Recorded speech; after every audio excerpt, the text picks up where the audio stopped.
എനിക്ക് ചിലപ്പോൾ കുറ്റബോധം തോന്നാറുണ്ട്. വിഘ്നേഷുമായുള്ള പ്രണയകഥ പറഞ്ഞ് നയൻതാര. വിവാദങ്ങൾക്കിടെ നയൻതാരയുടെ ജീവിതകഥ പറയുന്ന Nayanthara Beyond the Fairy Tale നെറ്റ്ഫ്ലിക്സിൽ സ്ട്രീമിംഗ് ആരംഭിച്ചു. വിവാഹ ഡോക്യുമെന്ററി എന്നാണ് വിശേഷിപ്പിച്ചിരുന്നത് എങ്കിലും സിനിമാ മേഖലയിൽ നയൻതാരയുടെ തുടക്കം മുതൽ വ്യക്തിജീവിതത്തിലെ വിശേഷങ്ങൾ വരെ ഡോക്യുമെന്ററിയിൽ പങ്കുവെക്കുന്നുണ്ട്. അതിൽ പ്രേക്ഷകർ ആകാംക്ഷയോടെ കാത്തിരുന്നത് വിഘ്നേഷ് ശിവനുമായുള്ള പ്രണയവും വിവാഹവും അടങ്ങുന്ന ഭാഗം തന്നെയാണ്. വിഘ്നേഷുമായുള്ള പ്രണയത്തിന്റെ തുടക്കം നേരത്തെ പുറത്തുവന്ന ടീസറിൽ തന്നെ വെളിപ്പെടുത്തിയിരുന്നു. ഇരുവരുടെയും പ്രണയത്തിന്റെ മുഴുവൻ കഥ ഇപ്പോൾ പുറത്തുവന്ന ഡോക്യുമെന്ററിയിലുണ്ട്. 2015 ഞാനും റൌഡിദാൻ ചിത്രത്തിന്റെ ഷൂട്ടിങ്ങിനിടെ പ്രണയം ഒട്ടിട്ട കഥ ടീസറിലൂടെ തന്നെയാണ് പ്രേക്ഷകർ അറിഞ്ഞത്.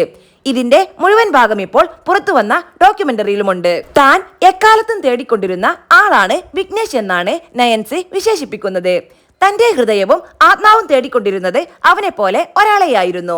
അവനെ പോലെ മറ്റൊരാൾക്കും ആവാൻ കഴിയില്ലെന്ന് ഈ വർഷങ്ങൾക്കിടെ താൻ മനസ്സിലാക്കിയെന്നും നയൻതാര ഡോക്യുമെന്ററിയിൽ പറയുന്നു. ഞാനും റൌഡിദാൻ സിനിമയിൽ നയൻതാരയുടെ ഇടപെടൽ തന്റെ ആത്മവിശ്വാസം എങ്ങനെ വർദ്ധിപ്പിച്ചെന്ന് വിഘ്നേഷ് ശിവൻ തന്നെ ഡോക്യുമെന്ററിയിൽ പറയുന്നുണ്ട്.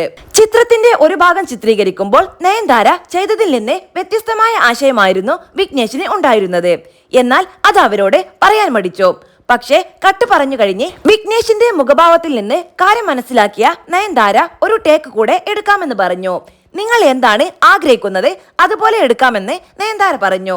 വേണ്ട, കുഴപ്പമില്ലെന്ന് വിഘ്നേഷ് മറുപടി നൽകിയപ്പോൾ നിങ്ങളാണ് ചിത്രത്തിന്റെ സംവിധായകൻ, നിങ്ങൾ പറയുന്നത് അഭിനയിക്കുക എന്നതാണ് എന്റെ ജോലിയെന്ന് നയൻതാര അല്പം ശബ്ദം കൂട്ടി പറഞ്ഞു. നയൻതാരയുടെ ഈ ഇടപെടൽ സംവിധായകൻ എന്ന നിലയിൽ ചിത്രത്തിന്റെ നിയന്ത്രണം തന്റെ കയ്യിൽ തന്നെയാണ് തോന്നിക്കാൻ കാരണമായെന്ന് വിഘ്നേഷ് പറയുന്നു.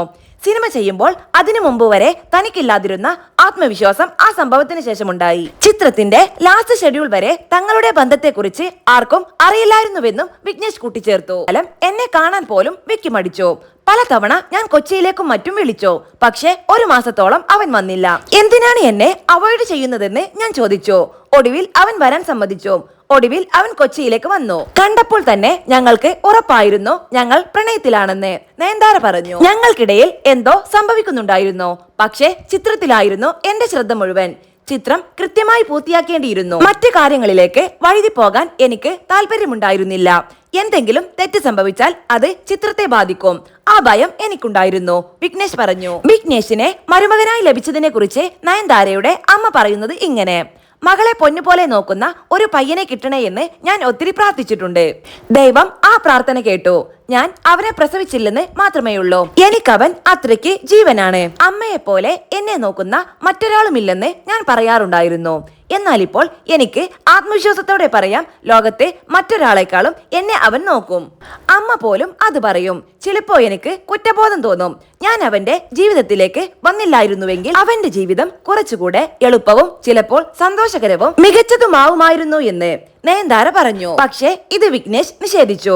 ഒരിക്കലുമില്ല. നയൻതാര വന്നതിന് ശേഷമാണ് എന്റെ ജീവിതം ആരംഭിച്ചത് തന്നെ. ജീവിതത്തിൽ സംഭവിച്ചതെല്ലാം നല്ലതായിരുന്നു. ഇരുട്ട് മൂടിക്കിടന്ന ജീവിതത്തിൽ പെട്ടെന്ന് വന്നൊരു സൂര്യോദയം പോലെ എന്റെ ജീവിതത്തിലേക്ക് വന്ന് എല്ലാം പ്രകാശമാനവും മനോഹരവുമാക്കി. വികാരഭരിതനായി വിഘ്നേഷ് പറഞ്ഞു. കൊച്ചിയിൽ നയൻതാരയെ കാണാൻ പോകുമ്പോൾ ബിരിയാണിയും ചിക്കൻ കറിയും കേക്കുമടക്കം ഭക്ഷണങ്ങൾ പാകം ചെയ്ത് തരാറുണ്ടായിരുന്നുവെന്നും വിഘ്നേഷ് ഓർത്തെടുത്തു.